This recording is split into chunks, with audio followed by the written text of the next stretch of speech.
नमस्कार मंडळी, स्वागत आहे आपल्या यूट्यूब चॅनलमध्ये। दीपावली जवळ आलेली आहे। प्रत्येकाची शॉपिंग चालू आहे। भरपूर कामे या सणाच्या वेळी असतात। शेतातही भरपूर कामे चालू असतात।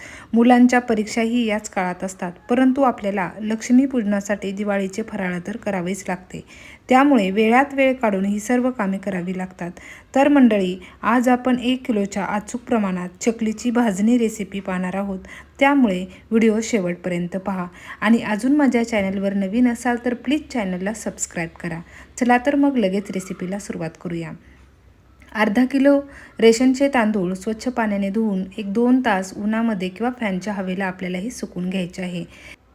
त्यामुळे चकली छान कुरकुरीत आणि खमंग होते। भाजणीच्या चकलीसाठी तांदूळ शक्यतो आपल्याला रेशनचा जुना तांदूळच वापरायचा आहे। आपण येथे चकलीची 1 किलोच्या प्रमाणात भाजणी करत आहोत। त्यामुळे हे प्रमाण जे आहे हे एकदम परफेक्ट आहे। कारण गेल्या वर्षी आपण व्हिडिओ टाकला होता 2 किलोच्या अचूक प्रमाणात चकली केलेली, सेम हेच साहित्य वापरलेले आहे आणि चकली आपली एकदम परफेक्ट आणि खमंग कुरकुरीत क्रिस्पी झालेली होती। ह्या वर्षी माझ्या मैत्रिणींचा फोन आलेला का 1 किलोच्या प्रमाणामध्ये आम्हाला भाजणीची चकलीची रेसिपी हवी आहे, म्हणून मुद्दामून मी ही रेसिपी येथे टाकलेली आहे। येथे आपल्याला अर्धा किलो राशनचे जुने तांदूळ घ्यायचे आहे, 50 ग्रॅम पोहे, 50 ग्रॅम उडद डाळ, 20 ग्रॅम धने, 20 ग्रॅम जिरे, 100 ग्रॅम मूग डाळ, 100 ग्रॅम साबुदाणा आणि 200 ग्रॅम हरभरा डाळ किंवा भाजकी डाळ वापरली तरी चालेल। हे प्रमाण जे आहे हे एकदम परफेक्ट आहे। आता हे सर्व घटक आपल्याला मंद आचेवरती भाजून घ्यायचे आहे। सर्वात प्रथम आपण तांदूळ भाजून घेऊ। तांदूळ स्वच्छ धुवून आपण उन्हामध्ये थोडे सुकून घेतलेले आहे आणि तरीसुद्धा पुन्हा एकदा आपल्याला हे भाजून घ्यायचे आहे। आता भाजणी लवकर व्हावी म्हणून 2 कढया मी येथे वापरलेल्या आहे। एका छोट्या कढईमध्ये हलके जे जिन्नस आहे ते भाजून घेणार आहे। जिरे हलकेचे रंग बदलेपर्यंत आपल्याला अर्धा मिनिट भाजून घ्यायचे आहे, कारण त्यातील जो ओलावा असतो तो कमी होतो आणि आपली चकली मग चवीला छान होते। त्याच कढईमध्ये 50 ग्रॅम आपण उडदाची डाळ घेतलेली आहे। ही डाळ आपल्याला थोडा वेळच भाजून घ्यायची आहे। हलकीशी कलर बदलेपर्यंत भाजून घ्यायची आहे, कारण उडद डाळ जर जास्त भाजली तर कडू लागते। उडद डाळ आपल्याला कमीच वापरायची आहे, कारण उडद डाळ जर जास्त वापरली तर चकली चिकट होते आणि क्रिस्पी होत नाही। आता तांदूळ तुम्ही पाहाल हाताने चुरगळले तर सहज ते चुरगळले जाते, बारीक बारीक त्याचे तुकडे होतात, म्हणजे एकदम परफेक्ट आपले तांदूळ येथे भाजलेले आहे। भाजणी करताना एक गोष्ट लक्षात ठेवायची आहे, पहिल्यापासून शेवटपर्यंत गॅसची फ्लेम जी आहे ते मीडियम टू स्लो हीटवरच आपल्याला हे भाजून घ्यायचे आहे। आता मूग डाळही आपल्याला हलकीशी भाजून घ्यायची आहे। त्यानंतर पोहे आपण 50 ग्रॅम येथे वापरले आहे। पोहे वापरल्यामुळे चकली छान क्रिस्पी होते, कुरकुरीत होते। हे पहा, या पद्धतीने पोहे छान भाजलेले आहे।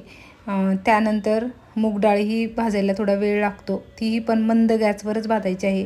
सर्व भाजणी करण्यासाठी मला येथे कमीत कमी अर्धा तास लागलेला आहे, कारण भाजणीवरच आपली चकली डिपेंड असते ती कशी होणार आहे। त्यामुळे भाजणी करताना कंटाळा करायचा नाही, व्यवस्थितच भाजून घ्यायचे आहे। त्यानंतर आपण इथे धने 20 ग्रॅम वापरलेले आहे।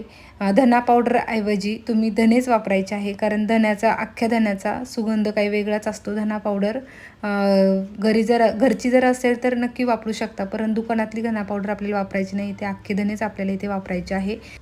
त्यानंतर हरभरा डाळ 200 ग्रॅम वापरायची आहे। मी हरभरा डाळऐवजी मुद्दामून यावर्षी भाजलेली भाजकी डाळ वापरलेली आहे, कारण भाजक्या डाळीनेही चकली छान होते। बारीक पिवळी मूग डाळ वापरलेली आहे, त्यामुळे चवीला चकली छान होते। त्यानंतर साबुदाणा, उपवासासाठी जो नेहमीचा रेग्युलर साबुदाणा असतो तो साबुदाणा आपल्याला 2 ते 3 मिनिट मंद आचेवरती भाजून घ्यायचा आहे, कारण साबुदाणा भाजण्यासाठी वेळ जास्त लागतो। आणि चकलीमधील सर्वात महत्त्वाचा घटक म्हणजे ज्वारीमुळे चकली एवढी छान आणि कुरकुरीत होते।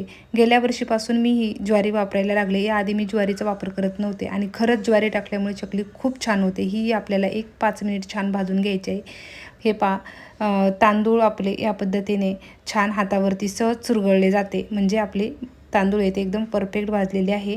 त्यानंतर धने हेही आपण मस्त मंद आचेवरती भाजून घेतले होते। हे सर्व घटक एकदम स्लो टू मीडियम हीटवरच आपल्याला भाजून घ्यायचे आहे। भाजताना घाई बिलकुल करायची नाही। वेळ लागला तरी चालेल, परंतु आपली चकली जर चांगली व्हायची असेल तर भाजणीसाठी तुम्हाला वेळ हा द्यावाच लागणार आहे। या पद्धतीने इथे आपले सर्व घटक भाजून झालेले आहे। आता हे घटक थंड झाल्यानंतर आपल्याला पिठाच्या गिरणीमधून दळून आणायचे आहे। घरची गिरण असेल तर उत्तमच, कारण छान पीठ आपल्याला इथे तयार होते। परंतु आपल्याला सगळ्यांकडेच गिरणी असतात असं नाही। मार्केटमध्ये तुम्ही भाजणीचे पीठ चकलीसाठी विकत आणायला गेले तर भरपूर पैसे तुम्हाला इथे मोजावे लागतात आणि पीठही खूप दिवसाचे तयार केलेले असतात। त्यामुळे कधीकधी चकली मध्येच तुटते, चवीलाही छान होत नाही, कुरकुरीत होत नाही। मग अशा वेळी पैसे देऊनही आपल्याला पाहिजे तशी चकली खायला मिळत नाही। त्यामुळे मुद्दामून मी लवकरच ही भाजणीचा व्हिडिओ येथे टाकलेला आहे। त्यामुळे येत्या दिवाळीला तुम्ही ही भाजणीची चकली नक्की ट्राय करा। आणि पुन्हा एकदा सर्वांना दिवाळीच्या खूप खूप शुभेच्छा। पुन्हा भेटूया अशाच एका साध्या सिंपल व्हिडिओसोबत। धन्यवाद।